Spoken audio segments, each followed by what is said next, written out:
Hello, everybody. Welcome to a new episode of the Dissenter. I'm your host, Ricardo Lopes, and I'm here for a second time with Sven Nyholm.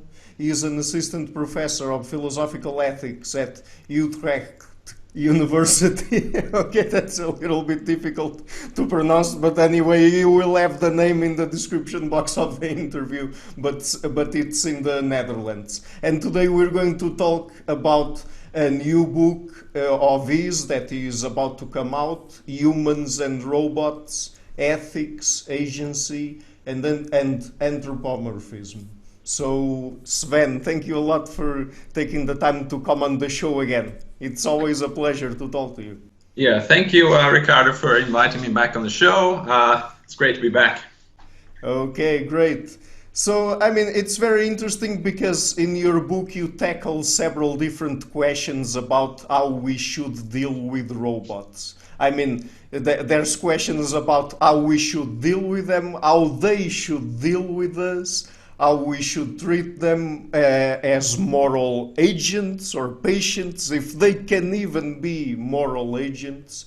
So, and it's interesting that right at the beginning you mention several people that have several different views about how we should treat robots, and there's one of them, for example, Joanna Bryson, that says that we should simply treat robots like slaves. But it seems a little bit too much for me, because when we're speaking about robots nowadays, we're also including in the discussion advanced AI systems, and then it can get very tricky because sometimes it might be difficult to distinguish even those robots from humans, not just in terms of their cognition, but also their appearance.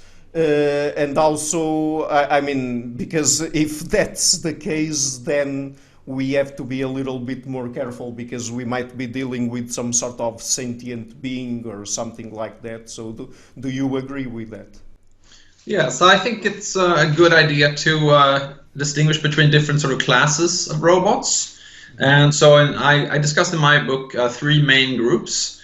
So first is what I call the sort of paradigmatic robot. And so if you just say the word robot to a person, for most people what comes to mind is a sort of a kind of a metallic human shape that moves a little statically, and there's the robot dance that people do. And so it's an idea of sort of like, it looks human, but it looks metallic, and the movements are a little bit static. And so something like maybe C-3PO in Star Wars, the robots in the movie Metropolis from 1927, in the cartoon series Futurama, there's some Bender, I think is the name of the robot. So that's in a way what you imagine when you think about the paradigmatic robot. But most real-world robots that are used in any useful way, such as robots in logistics warehouses, robots in factories, the vacuum cleaning robot Roomba, etc. They don't look like humans. They look like their shape is related to their functionality. So Roomba, for example, looks like a beetle or something like that, or maybe a big hockey puck that's going around on your floor. There are also lawnmower robots. They kind of look similar to that. Or in a logistics warehouse, the robot might actually look like a box with wheels that just goes around and follows a order picker who may be putting parcels into the box, etc. So most real-world robots do not look nor act like human beings. So that's a sort of on one side of the extreme, and then you have the paradigmatic robot in the middle. There are some real-world robots like this. There's Pepper, the robot. That's a robot that's used in a lot of human-robot interaction research. It looks a little bit like a, plastic white baby or something like that. So it has a head, it has a torso, it has arms, and it has big round eyes, but it doesn't look human in any stronger sense. Then on the other extreme, you have what are sometimes called humanoid robots. So these are robots that are specifically made to look and behave like human beings. You can also have robots that look but don't behave like human beings, or robots that behave but don't look like human beings. But the paradigmatic case would be something like Sophia the robot. So this was the robot that was granted honorary citizenship in Saudi Arabia in 2017. That robot, well, it's interesting in a way because it has a very human-like face, and it can display a range of facial expressions. There's a talk function, so Sophia has been interviewed on talk shows such as The Tonight Show with Jimmy Fallon. Sophia has appeared before political bodies, the UN, the Munich Security Council, etc. Has taken a selfie together with Angela Merkel, the Chancellor of Germany, and so on. That particular robot, the back of the head is transparent, so you can see the electronics in the back of the head. So no one, I guess the idea should be fooled that it's a human being. But on the other hand, the face looks extremely human, and I mean, it triggers a very kind of anthropomorphizing response. That is to say, it triggers the response of kind of treating it in a human-like way. And people, as I said, people take selfies with the robot. They're willing to interview it on TV shows, etc. So there's a whole range of things that we mean when we talk about robots. There's anything from the vacuum cleaning Roomba robot to Sophia the humanoid robot. And then there's the kind of the paradigmatic science fiction robot in the middle. And that question that you brought up from Joanna Bryson, so should we treat robots as slaves? I mean, I should clarify maybe first that actually I know Joanna Bryson, and she actually regrets to some extent the title of that paper, Robots Should Be Slaves. Okay. I mean, it's very catchy, and so obviously everyone remembers it. But the main idea in the paper is that robots are typically, or maybe always, pieces of property. I mean, they can be bought and sold, and they are made as tools or instruments, or for the sake of the amusement of human beings. So they have a kind of instrumental role in relation to us, typically, at least in the commercial uses of robots. So if you take those features, like there's something that you can buy and sell, and that is made to be used by human beings, well, that sounds like if the thing that had those properties was a person, it would be a slave. And so if you had a person that was bought and sold and that was just for instrumental use, so to speak, that would be a slave. And so Bryson says that actually for this reason, it's best not to create robots that have an ambiguous moral status. So if you create a robot that looks like a human, that acts like a human, that might even have some sort of basic consciousness or something like that, of course we can discuss later whether that's a possibility, then you would have a very ambiguous moral situation, because it's something that's human-like, and yet you buy and sell it. It's for, it's used for your amusement, or for, to serve you, etc. So it's much better, argues Bryson, to create robots that they don't look like humans, they don't act like humans, and so there's no reason to kind of feel like ambiguity in terms of their moral status. I mean, there is a problem with that, possibly, because some types of robots may best serve their function if they actually do look and act like humans. So one good example is a robot called Casper. This is a robot that's used in the treatment of autistic children, and it looks a little bit like a child. It has much more simple types of facial features than a regular human being. So it has eyes, but they're not very expressive. It has a mouth and a nose and ears, etc. But it's all fairly non-expressive and plain, let's say. And in some of experimental research with this robot, autistic children are kind of willing to kind of look it in the eye and communicate with this robot. And the idea is to try to open up these children to human communication. And there has been some success in some of these trials where previously, if a stranger comes into the room, the child will not try to communicate with that stranger at all. But if they have this robot in front of them, they sometimes turn to the experimenter and then kind of point to the robot, and the robot becomes a kind of joint object of that they're looking at together, and a joint object of attention between the experimenter and the child, and this is a stranger. And so the robot might be able to open up the child to social interaction, and that's the idea.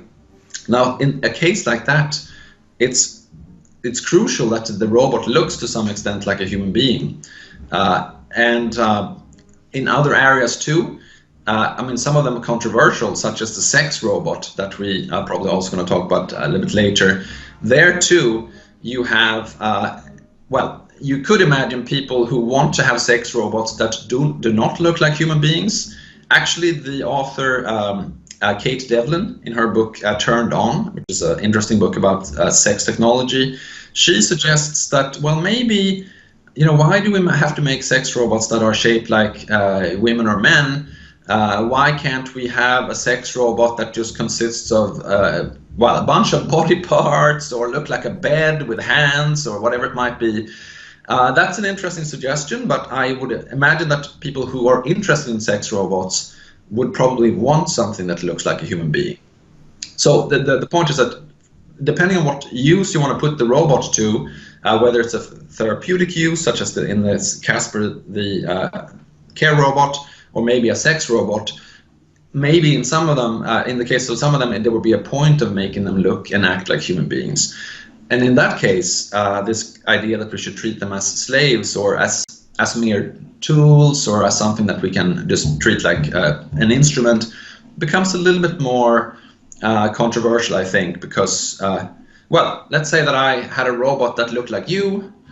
I build a robot that looks like Ricardo Lopez. And then I treat that robot as a mere tool.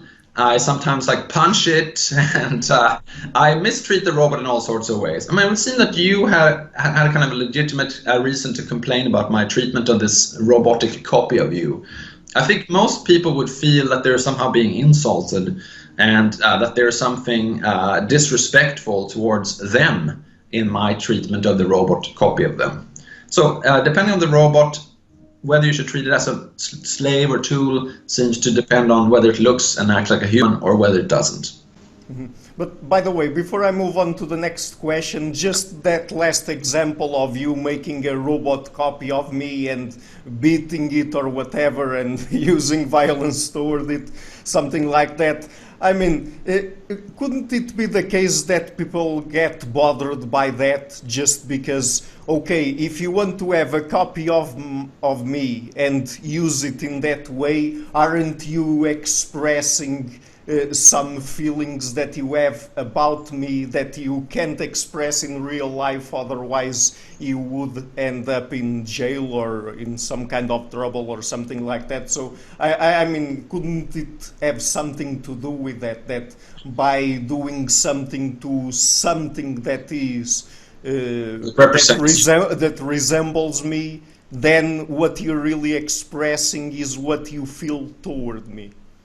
Yeah, I think so. I mean, like if I take a piece of pen and a piece of paper and a pen, and I draw a picture of you, and then I start stabbing the picture of you with a pen, again, that would seem to be a representation of you that I'm not treating well. I'm not showing you the proper respect by treating this representation of you in this way. But I mean, it doesn't have to be bad treatment to be creepy. Like, let's say that again I make a robotic copy of you and I treat it extremely well. I say, this is my new friend, it's the robotic Ricardo, and I really want to have Ricardo as my robotic friend. Again, it would seem that it would be very weird for you to know that there's this guy, this philosopher in the Netherlands, who has a robotic copy of you that he regards as his best friend. I go everywhere together with you, etc. Well, your robotic copy. So, and let's say that I always treat the robotic copy with respect. Of course, that might be an improvement.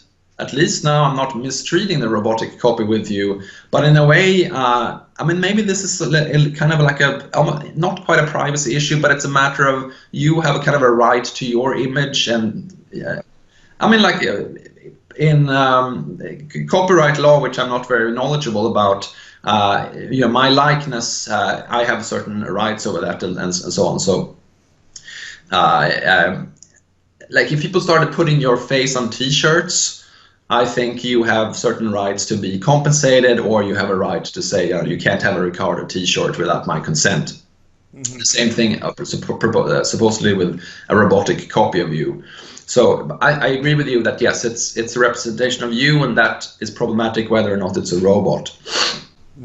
Yeah, yeah, I get it. So, I mean, then there's another question, that is how humans spontaneously deal or treat robots, or how they think about them. Because as we do with other animals, we anthropomorphize a lot and we attribute intentions and thoughts and feelings, emotions, and so on to them.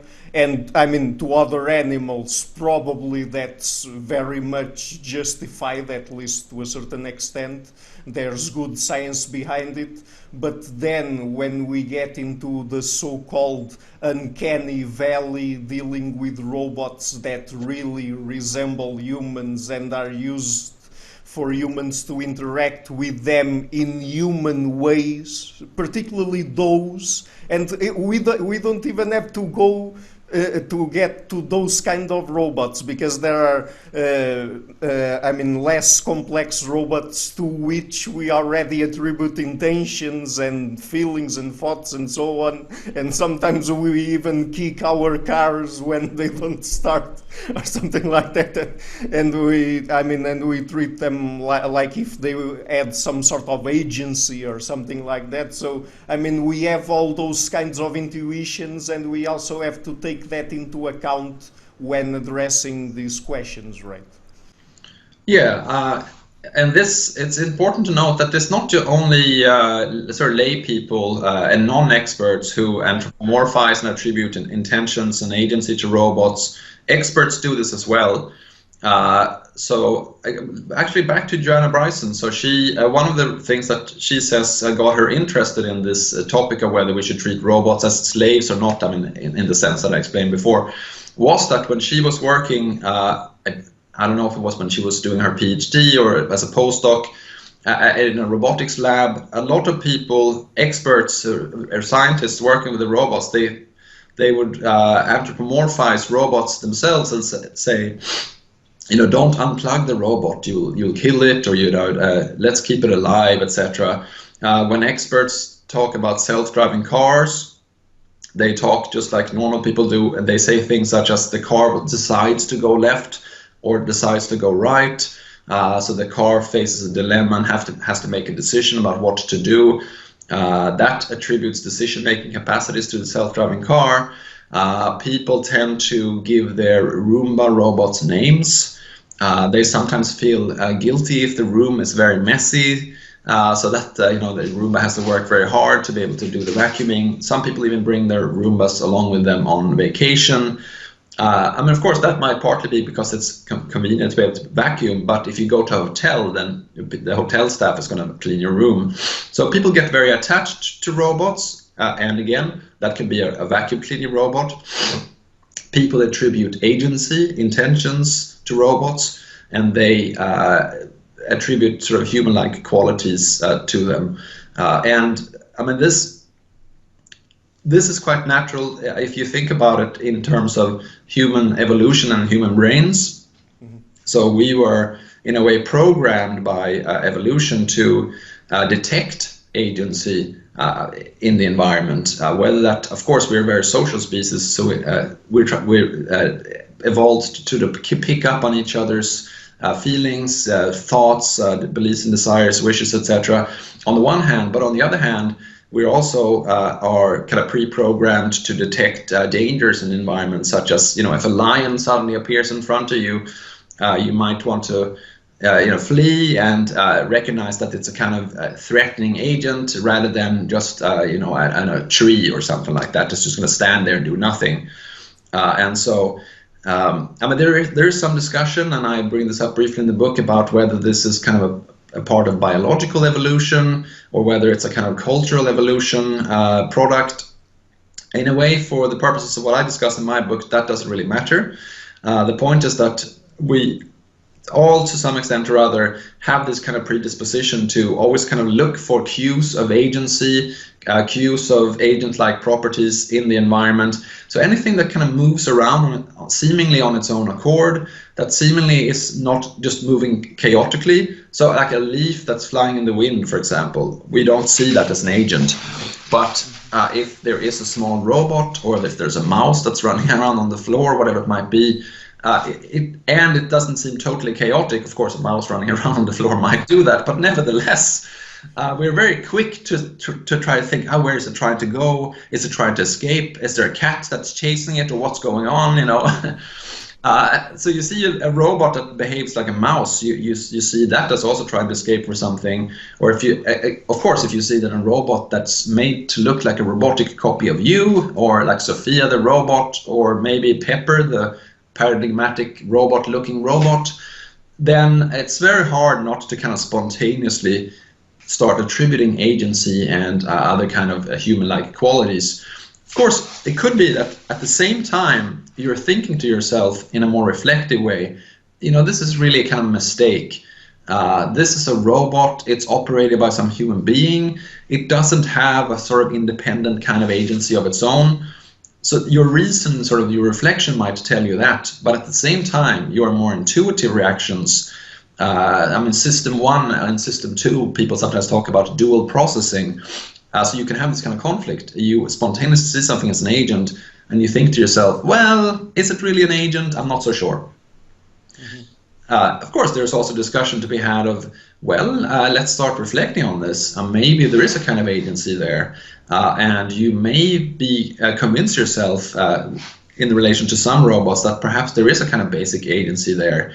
But at the same time, you may intuitively attribute a much more sophisticated and advanced kind of agency, even as you think that, okay, basic agency of some sort is the only thing that one could possibly attribute to the robot in question.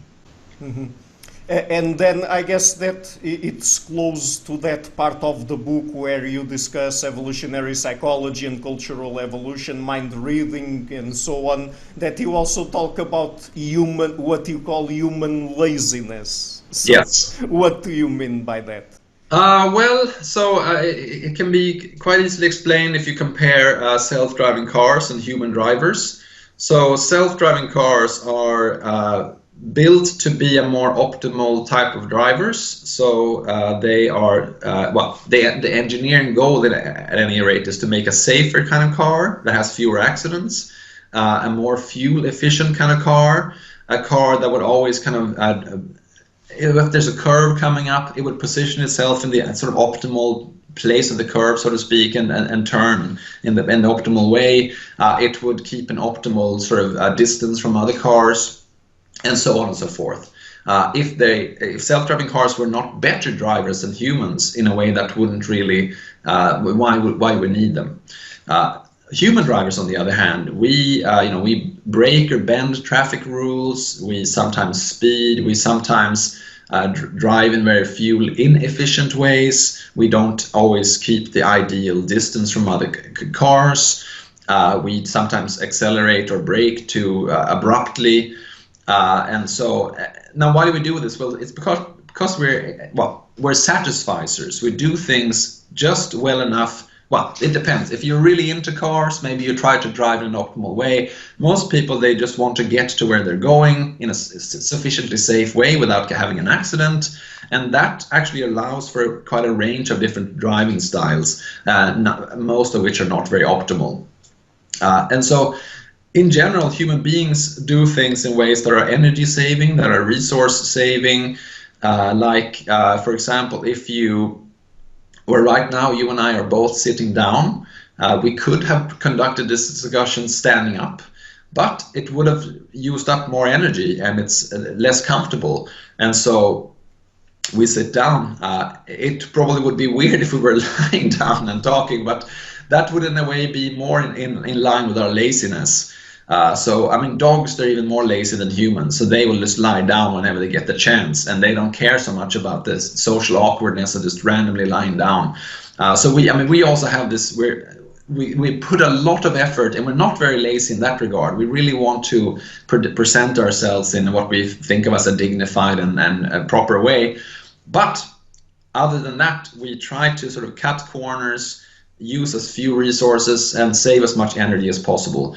That's our laziness. And now this also means that we have developed a lot of heuristics or shortcuts that are very useful for us. And so at my former university, there's a robotics professor, René van den Molengraft, who writes about what he calls lazy robotics. And so the ideal is that he wants to create a robot that will take the kind of shortcuts that a human does.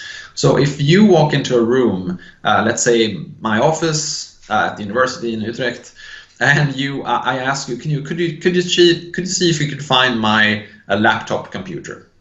Probably you would go to the desk first and check there. There it is. Or if it's not on the desk, maybe you see that my bag is standing next to the desk. You may open the bag and check, is it there? If it's not there, and you might actually say at this point, well, maybe you don't have your computer in your room because it's not in your bag, it's not on your desk. A robot, however, they may not have these kind of heuristics. They might start looking first in the very bottom corner of the room. Is the laptop there? And then it might scan the whole wall, like where's the laptop? Is it hanging from the ceiling? Is it hiding behind a corner, whatever? They may not have these kind of quick shortcuts that we take. Like we have this. I mean, it's partly based on experience and some sort of intuition that we learn over time. We know where to look if we have to find something in a room. A robot may not have that kind of laziness and shortcuts, and so on the other hand, they may also do things very properly, thoroughly, whereas the human would give up. So let's say that you give up after not finding the computer on the desk nor in my bag.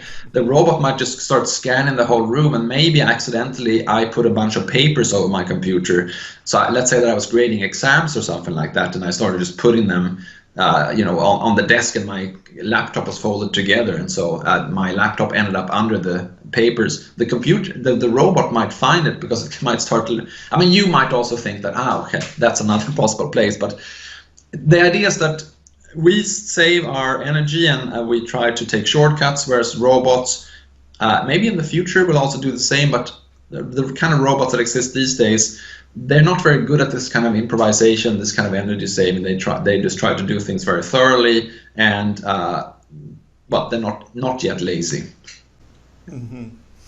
Okay, so we've already touched a little bit on this question when we earlier discussed the Ricardo robot, but anyway, there's this idea that if we treat robots like human beings, then we would show less respect for human beings themselves. I mean, it doesn't matter if we would treat robots in a positive or a negative way, that it would nevertheless be disrespectful toward human beings. But I mean, but why really? Because when I think about this question, I usually associate it with claims about, for example, violent video games causing violence and pornography causing sexual violence, and violent movies or TV series or something like that causing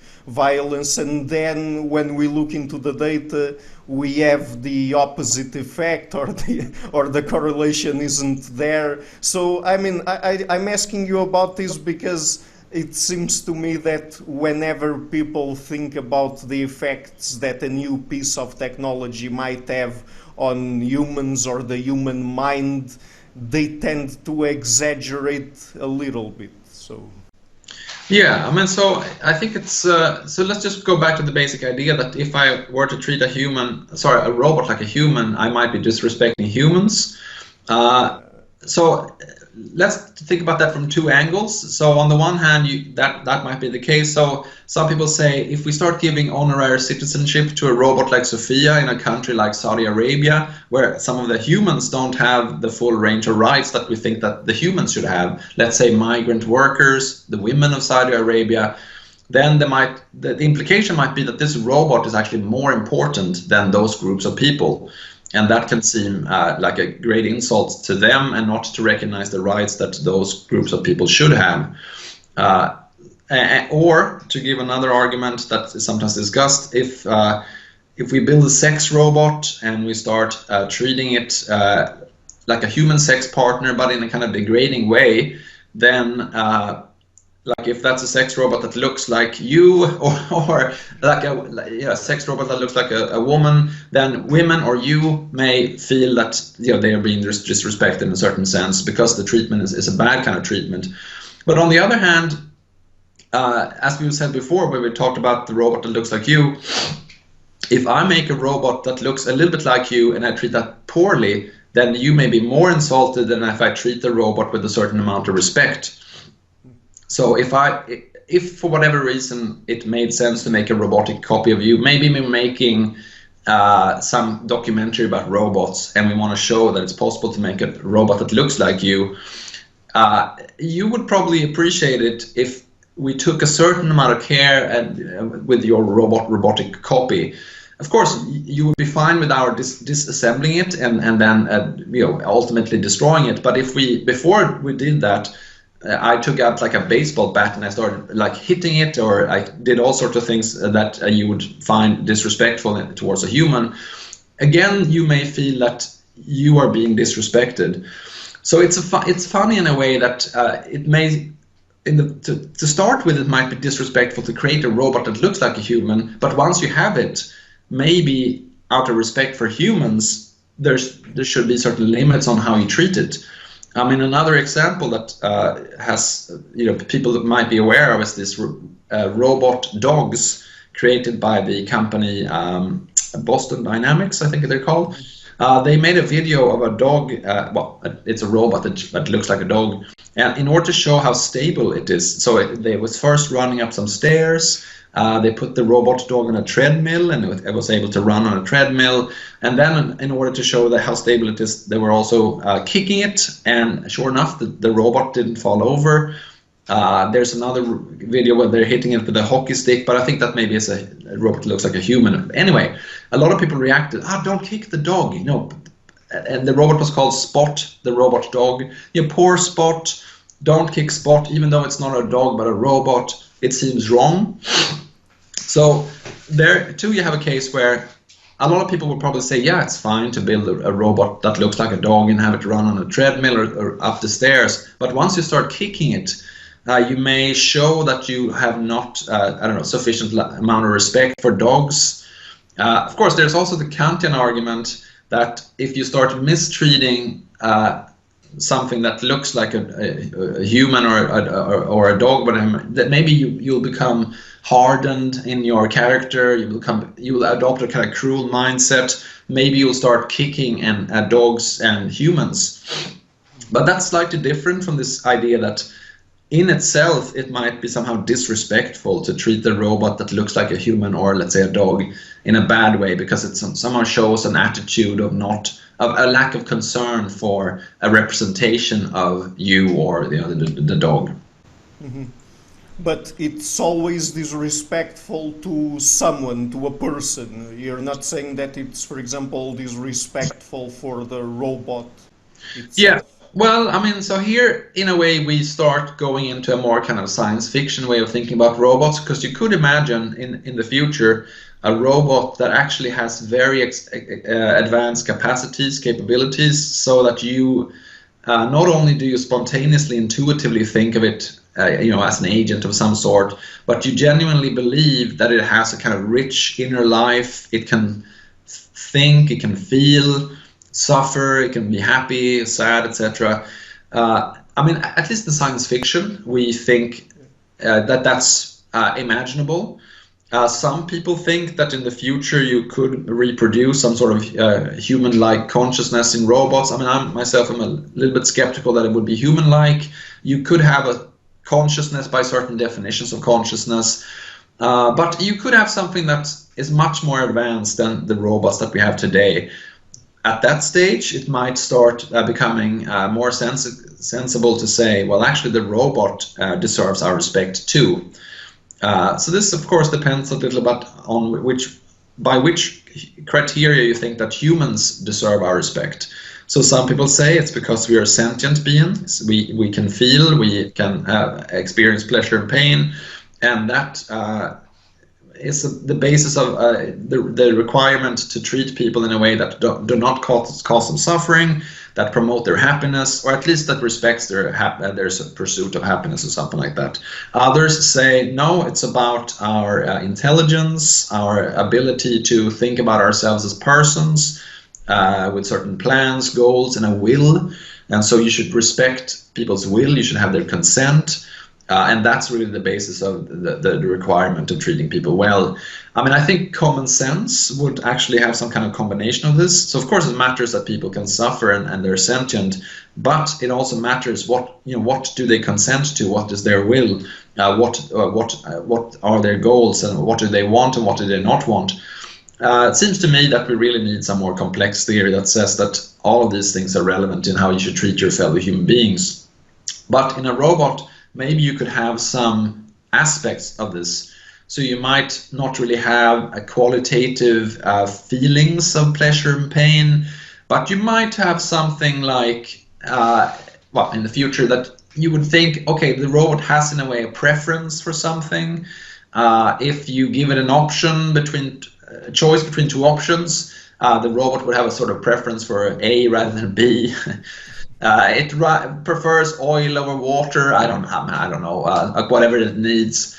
So you could imagine that it has something that you might want to regard as some kind of will or something like that. So maybe some of the respect owed to a human with a will would be owed to the robot, but since it cannot feel pleasure or pain, you don't have to worry about its experiential states. But again, I mean, there are some people who think that actually we could possibly also recreate a sentient experience in a robot. If so, then yes, the robot itself would maybe become a moral patient to whom you should extend moral consideration.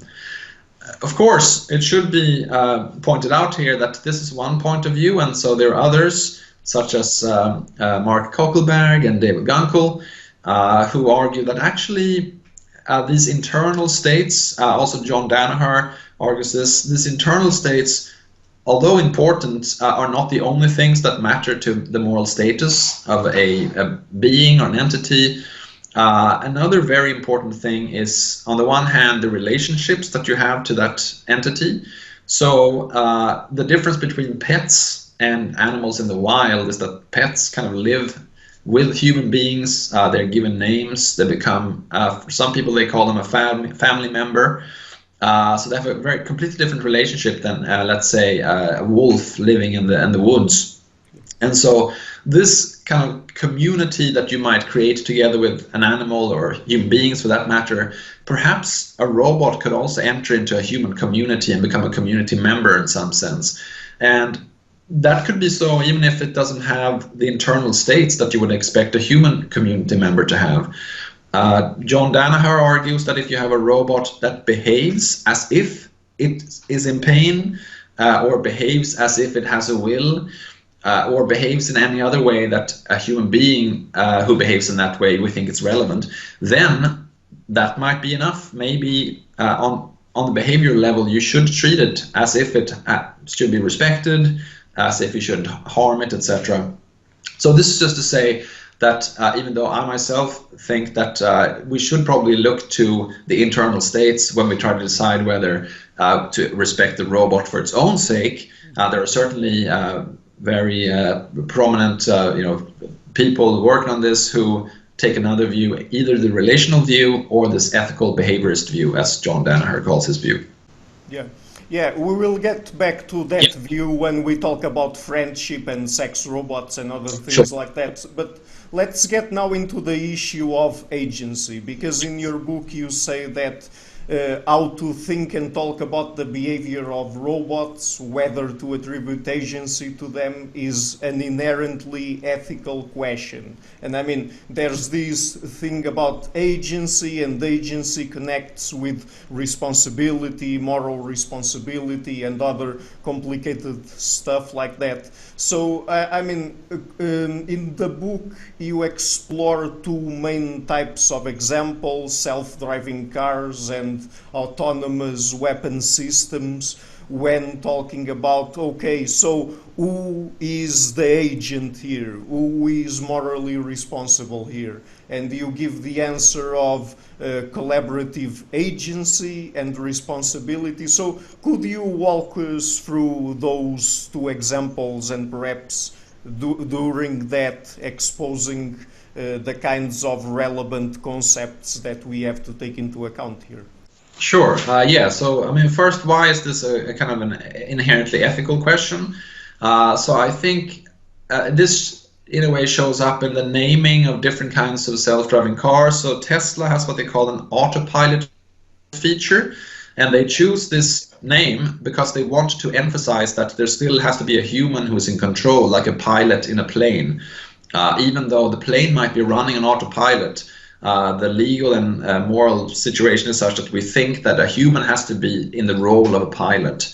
If you call the plane fully autonomous, if that's the label that you use, then there might be less pressure to have a particular human being who is the captain or the pilot. Of course, you might say that nevertheless we need humans who are responsible, but it's just to say that the way we name things, whether we say that it's fully autonomous or we say that it's runs on autopilot, it can make a difference to what people think are the duties of the humans involved. And so I think also, if I call a robot an agent and I say this is not only a very basic agent but a fully advanced, sophisticated, full-blown agent, in a way I'm saying I take less responsibility for what the robot does than if I labeled it in another way. And I mean, in general, I think that what we call things always has a moral importance and relevance. So I think that's just a general fact about labeling and using concepts. Now, how does this relate to self-driving cars and military robots? Now, like I said before, when people talk about something like a self-driving car, they would typically say, oh, the car decided to go left. There's suddenly a branch falling from a tree onto the road. The car has to decide whether to stop or to drive around the branch or what to do.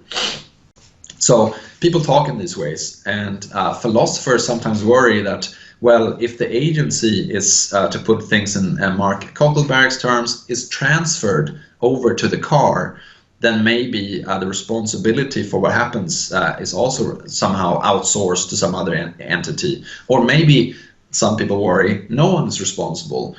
If I'm driving, I'm responsible for what happens. If if you are shooting someone in a war, maybe you or your commander is responsible because maybe the commander commanded you to shoot.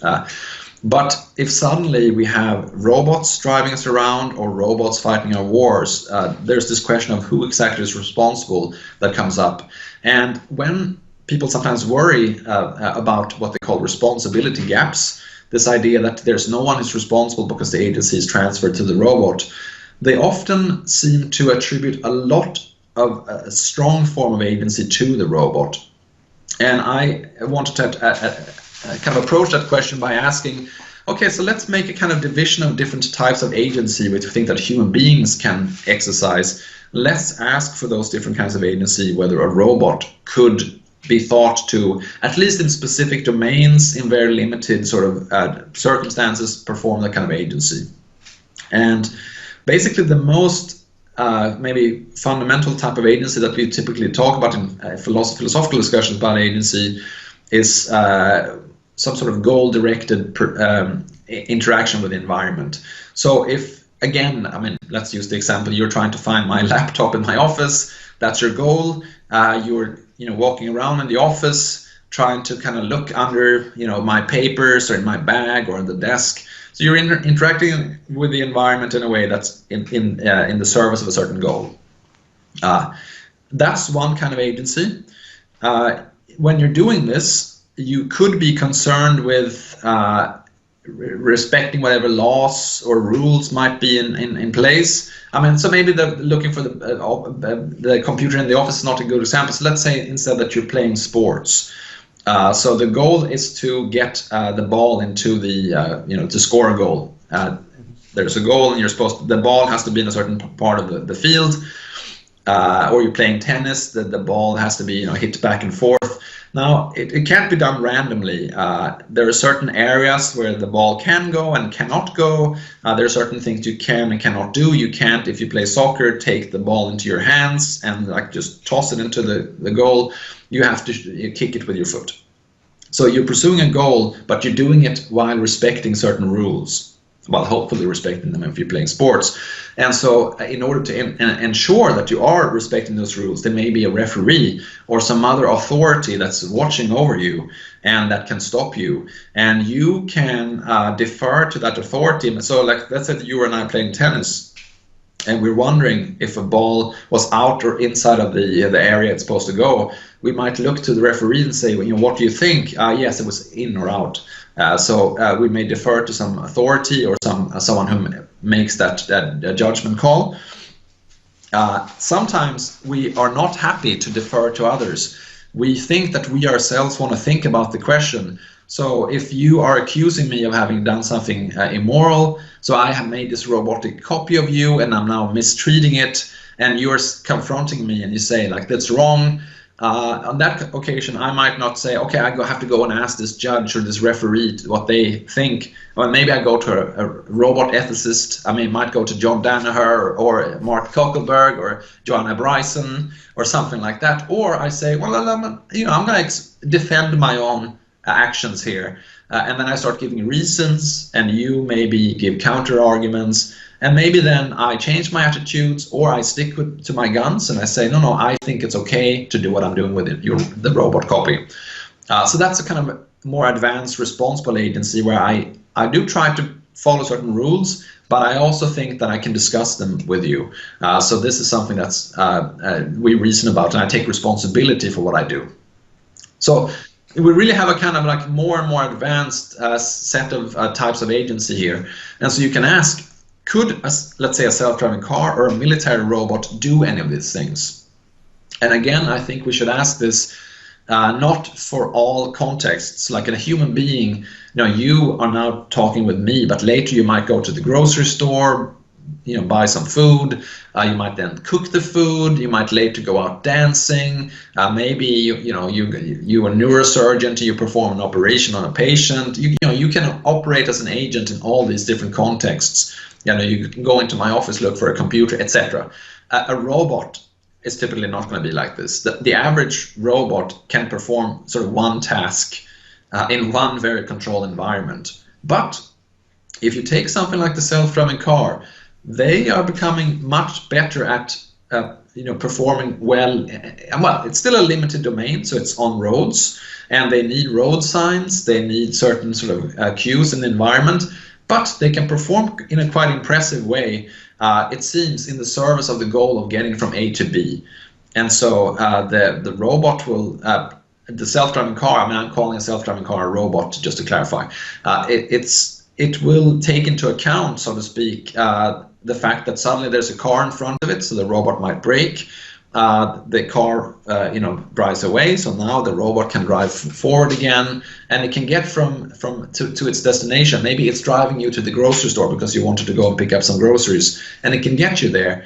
And so, in a way, we can interpret the robot as having a goal and as pursuing that goal in a kind of environmentally sensitive way. It's responding to the environment around it. It's programmed to follow traffic rules, so it will respect speed limits. Actually, I think there was a story recently in the news of a self-driving Tesla in autopilot who had not respected the speed limit and driven into someone and harmed them or killed them. Put that aside. The goal is to have the self-driving car respect traffic rules, and they're pretty good at it. So it seems that they can do this thing where they're not just pursuing goals, but they're doing it in a way that follows certain rules, such as certain do's and don'ts.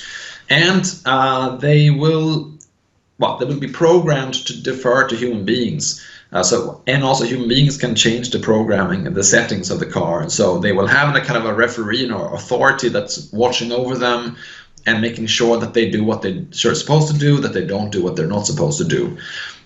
So they can seemingly do all of these things, at least in a limited domain. But what about this other thing? Like when I start to discuss with you whether I did anything wrong in mistreating the robotic Ricardo, you wouldn't really think of a self-driving car as entering into a discussion about whether it was wrong to like drive around the branch, or whether it should have stopped, or whether it should have driven faster. So if you start moving up to this kind of discursive, responsible type of agency where you enter into discussions and you become conversational and you start justifying things, here we draw a line. We say that a robot can't do that yet, at least. A self-driving car for sure doesn't do that. And you can say a lot of the same things about the military robot. It can have an objective. So I mean, it depends a little bit. Obviously, there are different kinds of military robots. You can have everything from a robot that's looking for bombs and then that tries to make sure that they don't blow up, etc. As a bomb disposal robot. You can have a robot that's a drone with a gun on it that could shoot people. And so, of course, the idea of a military robot could be anything from an automated weapon system, as we mentioned, to other kind of robots with other tasks. And again, they could pursue goals, they could try to follow certain rules, and they could be they can defer, so to speak, to the commanding officer. But you wouldn't expect the military robot to enter into a discussion about whether it was justified to shoot a certain enemy combatant or not. So there seems to be certain kind of agency, at least on a limited domain, that it makes some amount of sense to attribute to the self-driving car and the military robot. But the more sophisticated, the more advanced the type of agency becomes, the less it makes sense to say that, yeah, the robot could do that. Mm-hmm. Yes, I understand. So now let's get into one of the questions that for me personally is one of the most fascinating ones and one of the most difficult to talk about. So earlier you referred to John Danaher's and others behaviorist approach, let's say, to how we deal with robots or humanoids or things like that. I mean, just to make this clear, this is not my question, but just to make this clear, when they talk about caring about how the robots behave, are they dismissing completely the internal states that the robot might have or not? Well, I mean, let's focus on John Danaher. He thinks that in the human case, I can't really know for sure how another human being feels or what they think. So I might look at you and think that you're not in great pain, because probably if you were, you would scream or something like that. But I can't be sure, because maybe you are quite the stoic. So like you are suffering, like your foot was crushed on your way to the room you're in, like by some heavy object falling on it, and you're suffering greatly. But you're like one of those yogis that can take a lot of pain or whatever. So Danaher thinks you can't be sure exactly what other people feel. The only thing you can be sure of is how they behave, because you can directly perceive behavior. Yeah. So I perceive that you're composed and you don't scream, etc. So that I can be fairly confident about. And so he says, well, if that's the case in the human case, and we think that judging people by their behavior is enough, why do we need anything more in the case of robots? So if a robot behaves like a human behaves, and we think that in the human case that type of behavior warrants a certain response. So if you were screaming and you were holding your foot and you say like, ouch, I crushed my foot, maybe it would be appropriate for me to comfort you or get you some bandage, or I don't know, like if I'm a doctor, to look at your foot to see if it's all okay. And according to Danaher, if there's a robot that behaves in exactly that way, then it might be appropriate to start investigating what's wrong with the foot of the robot. And the reason is that neither in the human nor the robotic case can you be absolutely sure what's going on, if anything, on the inside of the human or the robot. Actually, David Gunkel makes a similar argument when he discusses whether mental states are what should be the basis of a moral status, and he refers to what's called the problem of other minds. So this is the idea: how do I even know that you have a mind? Maybe you're a zombie. You look like you have a mind. You say things where I would think that it comes somehow from the workings of your mind, but for all I know, maybe you're a zombie. So I can't be sure that you have a mind at all. Says a lot of, this is a classic problem in philosophy. And so Gunkel says, well, I can't really be sure what goes on in your mind, but I should still treat you well. And it has to do with how we interact with each other. So if a robot interacts with me in a similar way, so we have you there and like next to you sits your robotic copy, and you both behave in a very similar way. I mean, there is a Japanese robotics researcher, Hiroshi Ishiguro, who has made a robotic copy of himself, and actually to see it from afar, it's very impressive. It looks exactly like him. I guess the closer you get, the easier it is to see which is which. But it's really well done. I don't think I've seen any video of this robot, so I don't really know how impressive it is in terms of its behavior. But you could imagine like a very impressive robot that really kind of, at least if Ishiguro was like keeping his own actions at a kind of minimum, so he was kind of sitting still and just maybe responding yes and no to questions. If the robot sat in a similar posture and also said yes and no to questions, maybe we couldn't tell the difference, which is which.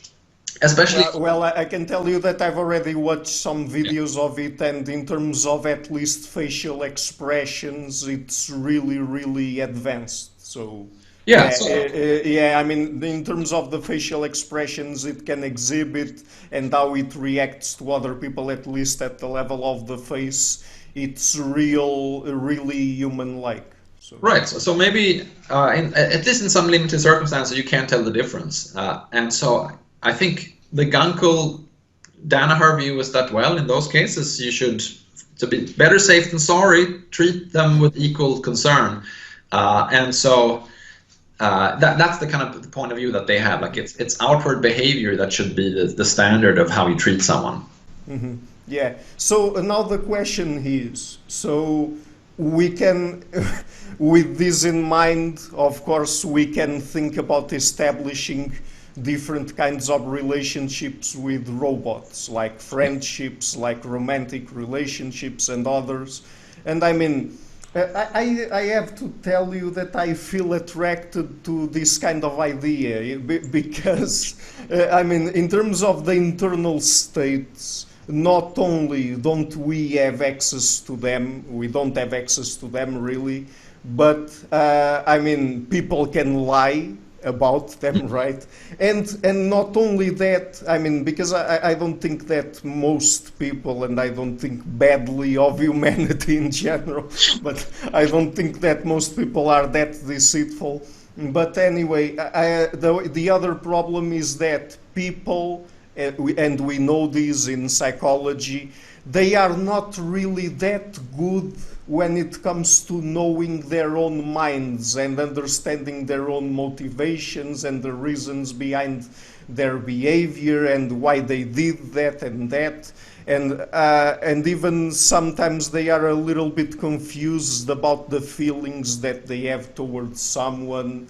And I mean, human relationships are very, very complicated, and I guess that we could really make a solid case that the only real solid evidence that we have of other people's minds or other people's psychology is really what they do, because I mean, what they say or what they think and what they say they think, I mean, it's really, really it's very uncertain, and it's not even people's fault. It's just how our brains work. Most of what goes in our minds occurs at a subconscious level and we don't have access to most of it. We can't even understand our behavior, the way we think we do, and so on. So, I mean,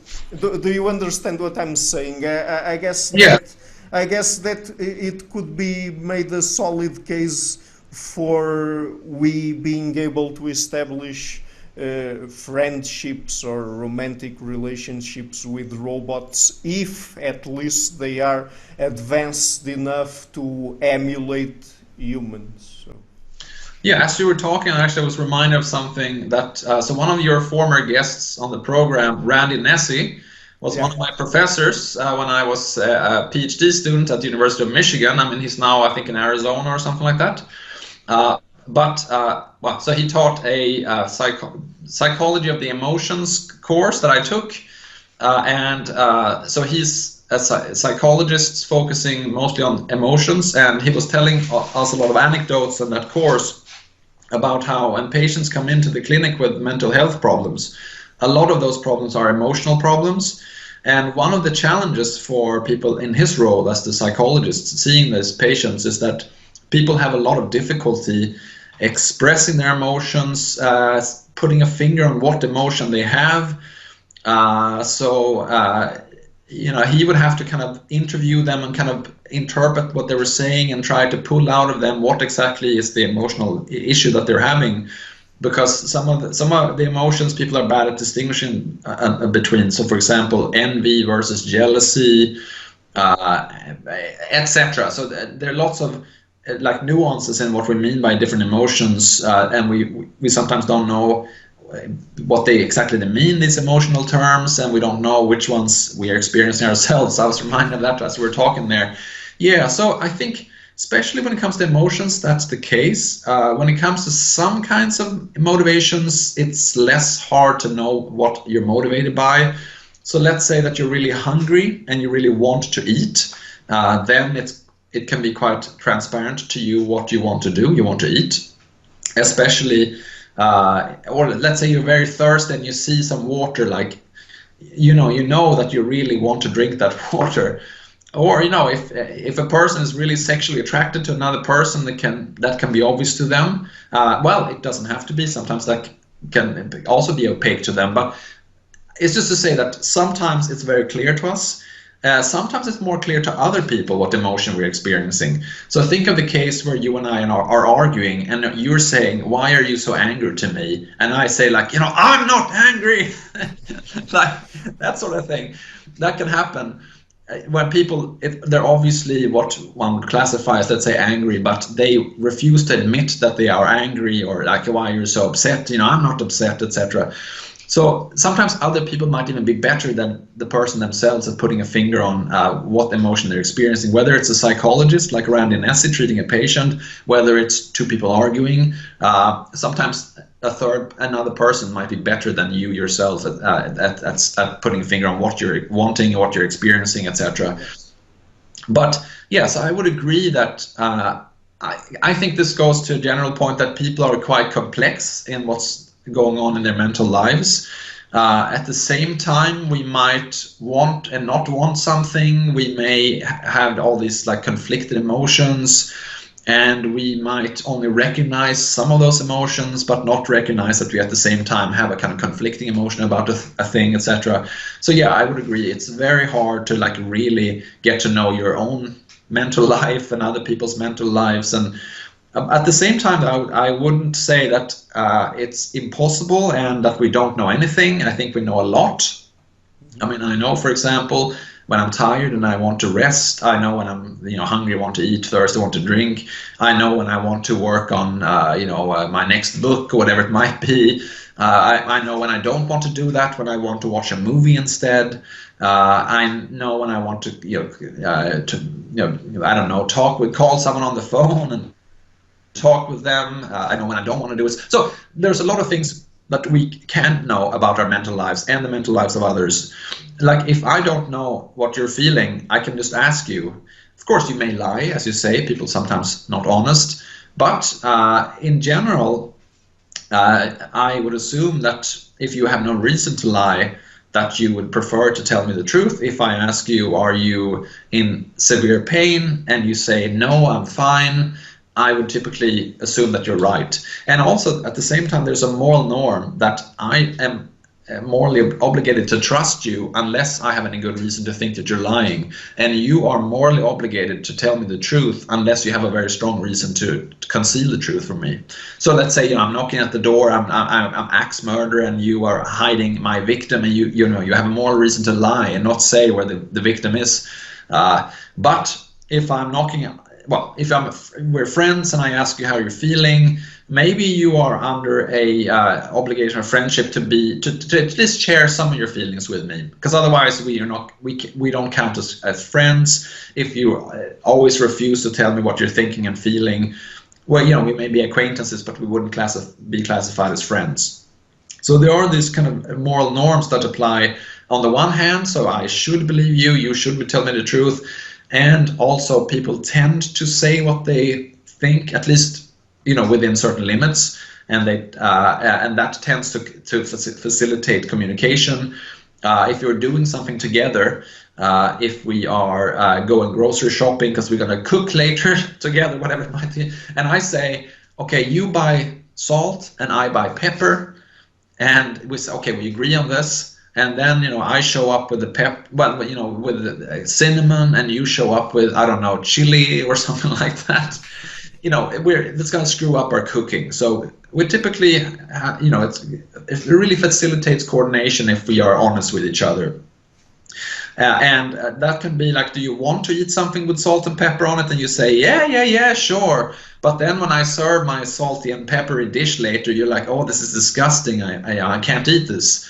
So we often have all these reasons to be honest and to share our feelings with each other. And that can all be true at the same time, as you're right, that we are complex, and so maybe you kind of like salty food, but you kind of don't like it at the same time. So I don't see this as it's a problem, because sometimes coordination can be, you say honestly that you like salty food, but then later when you serve the salty, French fries, whatever, you might feel like, I'm not so sure I like it anymore. So this is a problem, but in general, I think we do know more about our own and other people's mental life than the argument that Danaher and Gunkel, that the arguments that they give would admit to. Mm-hmm. Yeah, but the question here is to what extent that matters, and if in comparison with the behavior people exhibit or robots exhibit, if it's that reliable, right? That's the matter here. Right, sure. Yeah, it's interesting also with the robot, because if you did have a robot that could have some sort of internal states, you could imagine that the robot was programmed to always get it right.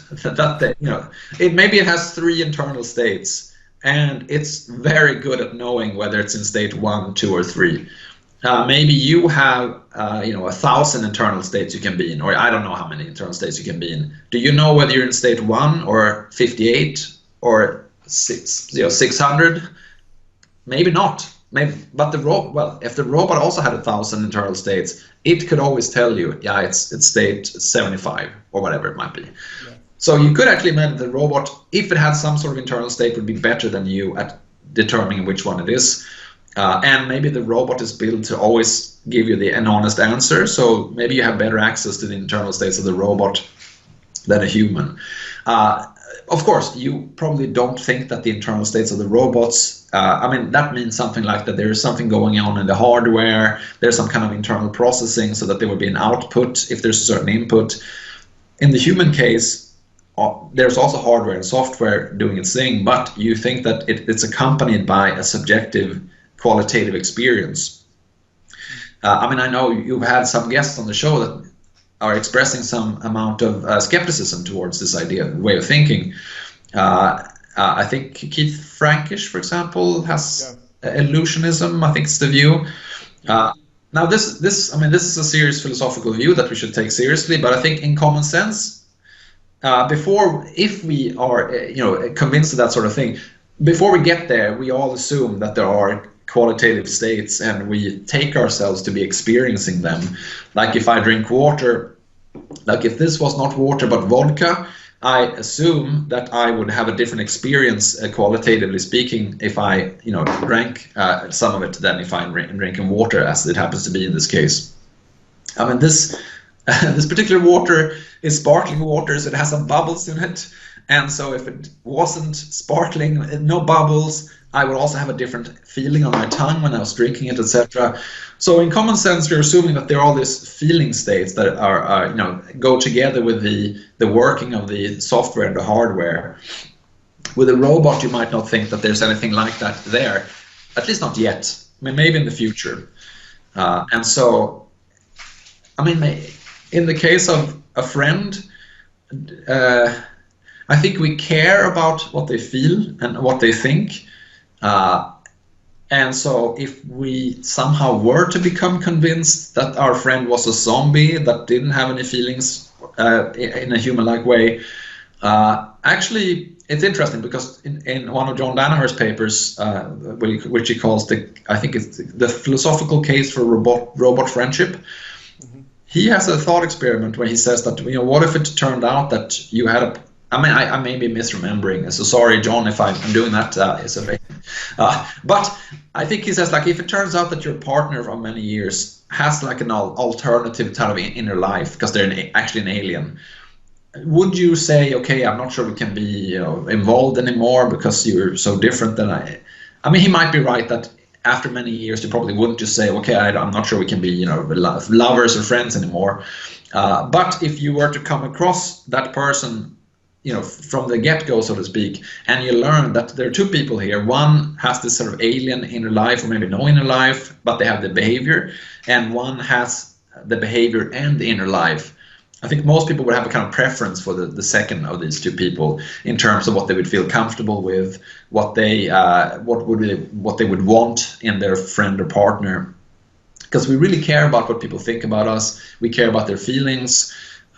We want them to like us. We don't want them to experience like a feeling of disgust or like hatred when they see us or whatever. We want them to have a friendly, warm feeling towards us, and we really care about this. We worry about this sort of thing, and so I think unless robots could have warm or cold or harsh feeling, whatever, we would feel that something is missing that we would assume is there and that we really care about in the human case. And again, let's go back to the robot. What's his name again? Ishiguro. There's a robotic copy in him, and as you say, they are pretty impressive in terms of how similar they are. Maybe both of them are behaving towards me as a friend would. They see me, they say, hi, how are you? Should we sit down and talk a little bit? And would you want to go and maybe watch a movie later or go out for dinner? If there was exactly the same behavior, but I thought that one was a robot without an inner life, I would probably think that there's a kind of a relevant difference in terms of how valuable my interaction is with the two. I put a kind of value, intuitively at least, on that inner connection. I mean, Aristotle has this phrase, one soul in two bodies. I guess the idea is that there's kind of meeting of the minds. Cicero talks, when he talks about friendship, as friends as sharing everything in terms of their values and their pursuits, etc. And again, I think the idea is partly that there's a kind of a meeting of minds, that we feel that we are not just interacting behaviorally, but there's somehow a kind of mental connection that we really put a value on. Mm-hmm. Yeah. So, I mean, this will be a complicated question, I guess, but we've been talking a lot about people's intuitions, about other people and about robots and whatever. And I mean, this is very interesting for me, particularly when in last summer I had a conversation with Donald Hoffman, because he has done some work on how our perception systems work and how we perceive reality, and he says that we don't really perceive reality as it is only an interface of reality that we get from our brains. And why am I talking about this? I'm talking about this because, I mean, when we look to someone and we identify someone as a person, we have the corresponding cognitive mechanism that we evolved to do that. When we see other people's facial expressions and we interpret it as anger or sadness or happiness or whatever, it's the same kind of thing. So, I mean, if we go down to it, and sometimes I even associate the thought experiment of the experience machine by Robert Nozick with this type of thing where people are plugged into a machine and they have a simulated reality that is so real-like that people can't distinguish it from reality itself. And I mean, there are different versions of the experience machine. I won't go through them here, but anyway, if we create beings, whatever type of beings they are, that really, that they stimulate our brains in a way that is very similar. Okay, yeah. What would happen with a human, and we will interpret them as humans or as human-like or something like that. I mean, something very close to a human that we want to deal with them as humans. I mean, isn't that? I'm not sure the question that I want to ask here, but isn't that something relevant? And it's when people say that it's weird that we are creating these types of beings, I guess that people should also take into account that the types of beings, human beings that we're dealing with, they themselves are also constructions of our brain. So Yeah. I don't know to what extent this argument or what I said is relevant to what we've been talking about here, but anyway. Yeah, I mean, like, you can think about how Nozick himself, for example, responds to the experience machine. So he says that, he first says, I expect my readers and most people to agree with me that they would not prefer to be in the experience machine, they prefer to be in reality. Of course, I have someone I went to graduate school with, Felipe de Bigard, who has done this experiment in prisons. He goes in, as a philosopher and a social psychologist, and he asked, I think he and his team, they asked prisoners, so suppose that you could, instead of being like experiencing things that you are on a daily basis, you could have like really nice experiences all the time, and but it would be in an experience machine. If I remember correctly, a lot of people there said, yeah, plug me in, better than this, prison life. So it may depend a little bit on how happy you are with your circumstances. Because maybe you want to say, like, for the rest of my prison term, I want to be in the experience machine, but then when I get out of prison, then maybe, okay, I can return to reality. But no, anyway, Nozick, he thinks most people would say, I prefer reality even if it's less pleasant than the experience machine. And then Nozick tries to give some arguments. But that's an assumption of his, right? Yes. He assumes most people will agree with him. We prefer reality toward the experience machine. And then he says, well, okay, so this creates a puzzle, but if it's nicer to be in the experience machine, why? And there are three things that he thinks that we value, and I think I'm going to remember two of them. One is we value, I think I have three. We value human relationships, real relationships, not with simulated others, but with actual humans. Second, we value action or doing things in the world. We want our apparent actions to have real effects. So if I appear to be helping someone in the experience machine, no one is actually helped, but if I think I'm helping someone, I want someone to be benefiting from my actions. Thirdly, we value knowing our relationship to the world. So if he thinks that in the experience machine we're deceived about the world. So the question is whether those kinds of arguments could be applied to this case where that there's a robot and there's some sort of brain stimulation, I think in your example, so that I really think that there's an entity there. So it's not an experience machine in the sense of Nozick. So I am interacting with a robot, but the robot somehow also stimulates my brain. So I really think that the robot is feeling like a human being is feeling when I do with the things I would do to human beings, etc. But it's a robot, and we can just stipulate for the thought experiment that it doesn't have those feelings, but it can always make me think that it does. Mm-hmm. Well, I think you would have to add something to those arguments that Nozick has in order to explain why people might possibly not prefer this.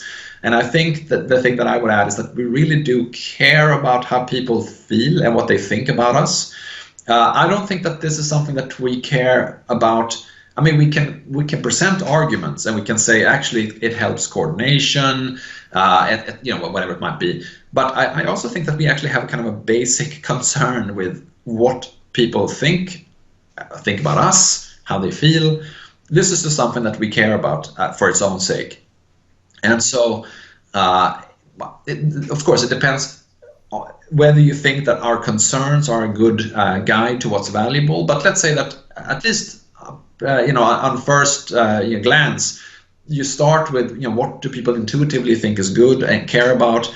That's your first step towards an argument for what is good or bad. I mean, so John Stuart Mill, he argues that the only thing you have to go on is what people actually care about. And his famous proof of the principle of utility, of course, that's been severely criticized. But at least as a first step, I think we start with what people seem to be concerned about for its own sake. And there I would suggest that we really do care about people's internal experience. And if the robot didn't have it, even though we think it has it, we want it to be the case that there's a match between how it actually feels, if it feels anything, and what we think it feels. So we wouldn't get that thing that we care about if we had this robot that you're describing. Now, of course, you also bring up the point that we are, our machinery, so to speak, is constructing a certain representation of the world. And if we had different brains, and so this is like in the Thomas Nagel's What Is It Like to Be a Bat? If I was a bat and I had all these bat properties, then I would experience this room that I'm in a different way. So sometimes you see these pictures that people make of how a dog would see the world, and it's more like black and white-ish than, there's a more limited color palette. But the dog might be in the room with me. So we assume that the way we experience things depends on the particular equipment. I mean, the heart, the brain, and the sense organs, etc. But I wouldn't say that means that we are not experiencing things. I would just say that I would prefer saying that we're experiencing things in a certain way that, people with our kinds of brains and equipment would experience those things. But then the bat might experience the same thing, but in the bat manner, the bat way. So I think we're still making contact with things in reality. It's just that the way that we experience them depends on our particular equipment. The robot might also make contact, with the thing, but depending on what kind of internal gear, hardware, software it has, that might be an experience of some kind, or it might be something that you wouldn't call an experience. Hard to tell how you would know if there's an experience there or not. Mm-hmm. Yeah, I guess that before I move on to the last questions, I just wanted to say that we will probably have to do another episode just on this matter of simulated reality and how we deal with the real world. Sure. And things like that, because I guess that there are a lot of very interesting questions that stem from this scientific fact that we don't deal with the real objective world itself. But anyway, I was just about to give another example of something that can trick your mind. For example, in Thailand, there's a big sex industry that is not always good, let's say, because people get into it for the money sometimes, and there are a lot of male to female transsexuals there. And I'm bringing this up because sometimes I've already seen some of them, and they are so female-like that I myself, even though I intellectually know that they are biologically males, my brain can't process them as males anymore, and I can't think about them as males anymore. So that's one example of perhaps one of the kinds of things I was alluding to. Yeah. Well, I mean, I sometimes wonder if that's what some people are who are homophobes or transphobes, yeah, whatever the expressions are. I wonder if this is part of what they creates the negative attitudes that they have, that they feel that they can't categorize, but they really care about whether it's a biological male or female, and that this maybe is part of what makes them angry at or like have a negative attitude towards these people like that. I don't know. Like I'm sometimes puzzled by why people have those negative attitudes, and maybe it's this inability to clearly process. Is it this or is it that? I don't know. Yeah. Okay, so let's move on to another topic. Yeah. And this is a big one. Can robots have minds? And I mean, what would be a mind in this context? Yeah, I think this is a question that's actually quite difficult and less straightforward than one might think. Because the first impulse that you may have is to say, well, a mind has to do with experience, and at least when it comes to qualitative experience, such as I had this example of drinking sparkling water before, especially if it's a just open bottle and it's really bubbly, there's a very distinctive kind of feeling on your tongue that you experience, and you really feel that that's quite different than drinking still water with no bubbles. So if you think about a robot, you might think, well, it's not going to have that kind of qualitative experience, and therefore it doesn't have a mind. But I think that would be a mistake, because if we think about the human mind, and especially as we said before, lots of things are going on, and we sometimes can't really articulate, put our finger on what is going on in our minds. And that's when we are aware of there being something going on. But at the same time, even ordinary people, but psychologists of different sorts. You don't have to be a psychoanalyst to think that there are also unconscious processes in the mind. So you think that some things in the mind happen below the level of consciousness, some things happen above the level of consciousness, some things are kind of like in between. You can be doing something and then whoop, you become aware of it. And so in a way that you were aware of it in a way, but you were not consciously attending to it. That can happen. And so there's all these gradations in terms of how much you're paying attention to what you're doing, to what extent something is consciously felt or experienced. And some of the things that are going on in our minds, we typically think we're not aware of, or we're not attending to them at least. We're not necessarily feeling them. So if you say to me, so you're offering me coffee or tea, and you say, would you like coffee or tea? And I say, okay, I think I'll go for coffee, or I'll go for tea. It's not necessarily a kind of a feeling. It's just that I become aware that at this particular moment I would prefer coffee, or I would prefer tea. Doesn't have to be that there's a feeling. I don't even know where the preference comes from.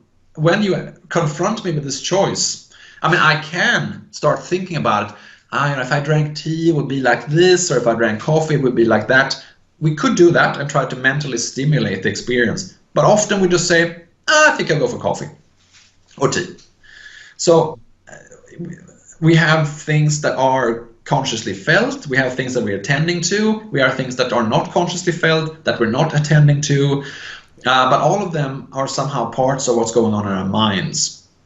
And so if you think that the human mind has all of these different things going on, some of which are conscious, some involve feelings, some of which can be conscious or can be go below the level of conscious some of the time, some of the things we can attend to and not attend to, you really start seeing that a mind of a humankind is really packed with different things. And then the question arises, let's say you had a robot, and the robot had the following features. It has some internal hardware, and if you give the robot certain inputs, something is going on inside of the robot in the hardware, and you get an output. Yeah. you could also ask the robot, what are you doing at the moment? I'm processing the input. I'm ready to soon make a selection or whatever it might be. The robot could report reliably on what's going on in its internal workings. And if you define consciousness or a mind as the processing of inputs, producing outputs, and the ability to kind of also keep track of what's going on inside of you, so to speak, well, on that definition of a mind, you could say that the robot has a kind of robotic mind.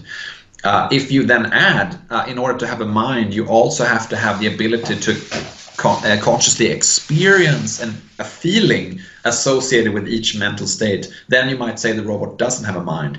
But given the fact that we say in the human case that we don't have this requirement, that everything that goes on in the mind has to be consciously experienced in a sort of subjectively rich kind of way, we don't think that that's the case in the human being.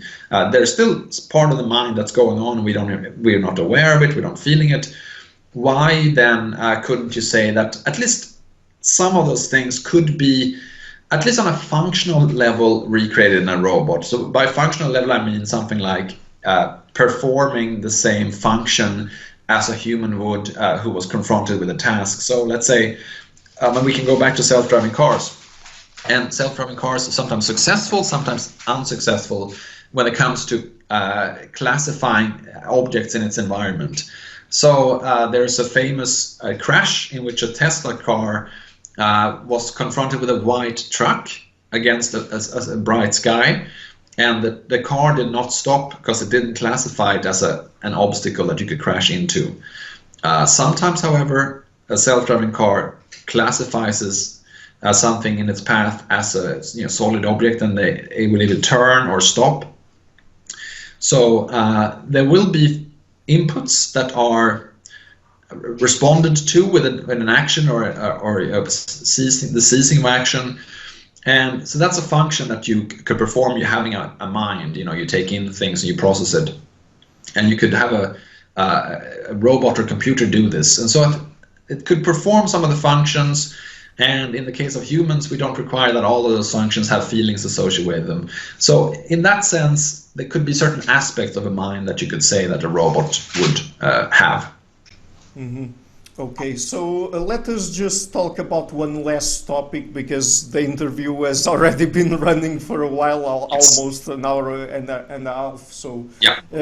So my last question, and this will be a big one, is if robots can be good. And let me just give a quick introduction to this, because there are several things here that we have to take into account. So when we talk about good people, I mean, we have this intuition that good people are people who are able to control their negative or bad impulses and do not act, and they do not act on them. So they don't do harm to other people, and things like that.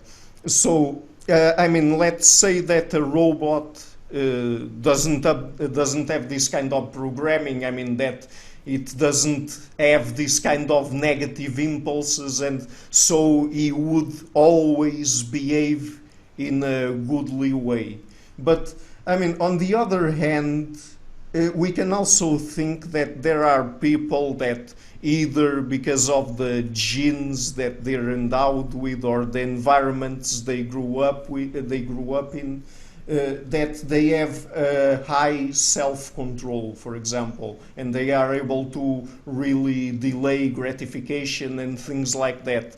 And so there might be some people that are also not exposed to those kinds of negative impulses, or if they are much better, or it's much easier for them to deal with them. So, I mean, is this criteria of being able to control your impulses in a conscious way, in a deliberate way, really that important here? So I think in traditional philosophical discussions about what it is for a human being to be good, there are at least two main ways in which this idea is understood.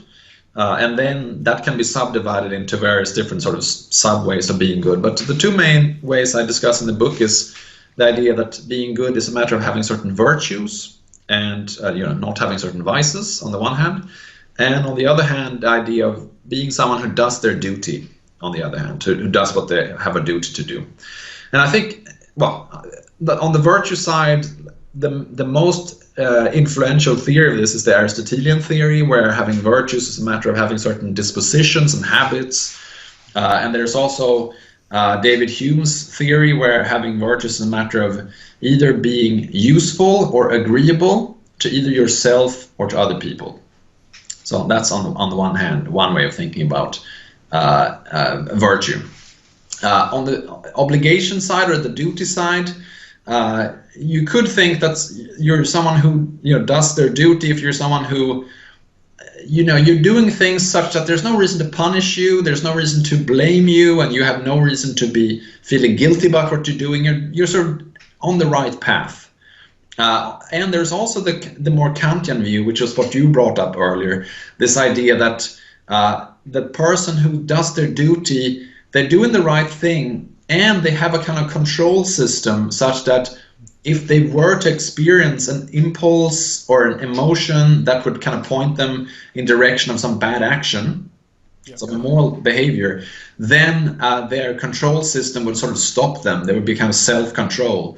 So maybe they don't feel like doing something bad at the moment, but if they were to get that impulse to do something bad, their goodness would work as a kind of controller. It would kind of block the negative impulse and steer the person onto the right path. So as you, I think, said, a robot, you could imagine that the robot, not only does it always do the right thing in terms of it selects the right option, it doesn't harm anyone, it just kind of goes in the right path through the world, but also it never has any impulses to do bad things. It does not have any temptation, so it doesn't need self-control of the moral kind that a sort of Kantian ethical theory would discuss. I think you could say that such a robot, it would be very positive. It would even be a good type of robot, but it wouldn't have the kind of goodness that you associate with human goodness of that particular sort. Again, so earlier when we talked about what makes someone into a moral patient, I was saying I think you should have a complex view. To be morally considerable means you're someone who can suffer, who can have a will, who could consent or not consent to things, who has all sorts of emotions, and so I think it's really complex. I think when it comes to being good, you should again take this kind of complex view. You can be good by having certain virtues, you can be good by being useful and agreeable in the human sense, you can be good by there being no reason to punish you, to blame you, to have you feel guilty, you can be good by having a control system that would stop you from acting on bad impulses. I think in the human case, we think that, and we are right to think that all of those are relevant. Now, all of them, I think, have certain, what you might call counterfactual conditions tied to them. So it could be that we did something that would make us blameworthy. It could be that we have a bad impulse that our control system would have to kind of counteract. It could be that we fail to be useful and agreeable. It could be that we fail to do the right thing at the right time based on the right disposition. But the fact that we have all these dispositions and we have the control system, etc., that is what makes us good in the human case. So the category of goodness that we use for humans, it doesn't seem to apply in the robot case because we don't think that those counterfactual conditions, well, maybe they would do something that would warrant punishment, maybe they would fail to control their bad impulses. So I think robotic goodness would be a kind of different thing than human goodness in terms of maybe we value it, maybe we think it's positive, but it would be kind of a category mistake to say that a robot can be good in the way that a human being can be. Maybe this is good because some people even argue, it's good that we can control our bad impulses, but it would be nice if we didn't have bad impulses. And so if you build a robot that's supposed to look like a human, should you put some bad impulses into the robot and give it a kind of impulse control system? Well, first of all, don't make a robot look like a human, but if you have to do that, don't give it bad impulses. and problem solved.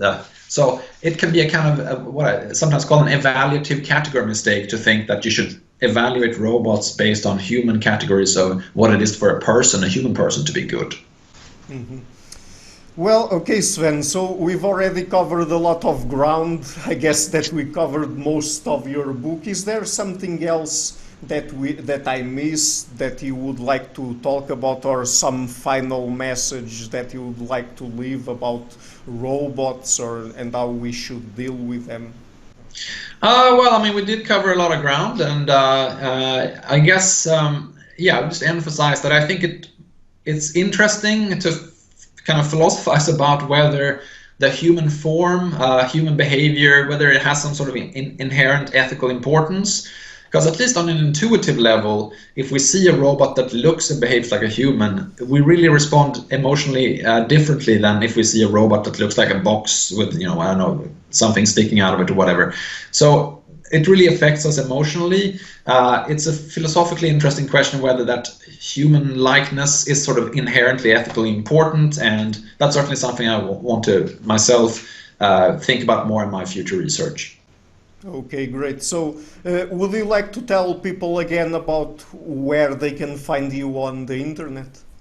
I think the best way to kind of follow what I do on the internet is actually to follow me on Twitter, because whenever I do anything, I publish a paper or this book that's coming out, or I appear in an interview like this with you, I would always put up a link on Twitter to that thing. So if people want to know what I'm doing, I think that's the best place to look. Okay, great. So I will be leaving a link to that and to our first interview, which is very interesting as well, and I recommend people to watch it. And also to your upcoming book. I will be releasing this interview, I guess, in late March, so it will be close to the date, I guess, the book will be out. But anyway, I will leave a link, and I was really glad to read it before it came out, so thank you for that. It was really a great read. And Sven, as I said, somewhere in the future we will certainly have to have another conversation, particularly about that aspect of the simulated reality that I really wanted to explore more, but today we didn't have enough time for that. So, and thank you again for taking the time to come on the show. Thank you very much. Hello everybody, thank you for watching this interview until the end. As you might have noticed, I've been putting out regular interviews with leading intellectuals from around the world. And so, to keep the channel sustainable, I would really like to ask you to please visit my Patreon page and to consider making a pledge there. Otherwise, and if you like what I'm doing, please share it, leave a like and hit the subscription button. You can also support me via PayPal. I would also like to give a huge thank you to my patrons, Karen Litska, Anne Blanchett, Pererga Larsen, Lau Guerrero, Chantal Gelinas, Francis Ford, Hans Fredrik Sunda, Brian Rivera, Sérgio Condriano, Janne Henninen, Ricardo Vladimiro, Craig Healy, Adam Castle, Vega Guidi, Olaf Alex, Jonathan Wiesel, David Diaz, Anian Kata, Jacob Klinkby, Matthew Whittingbird, Arno Wolf, Tim Hollesy, Henrik Alenius, John Connors, Doctors Jerry Mueller, Herbert Gintis, Rutger Voss, and Bo Weingart, my four producers, Izar Webe, Rosie, Jim Frank, and Lucas Stafiniak, and my executive producer, Michal Ruzieski. Thank you for all.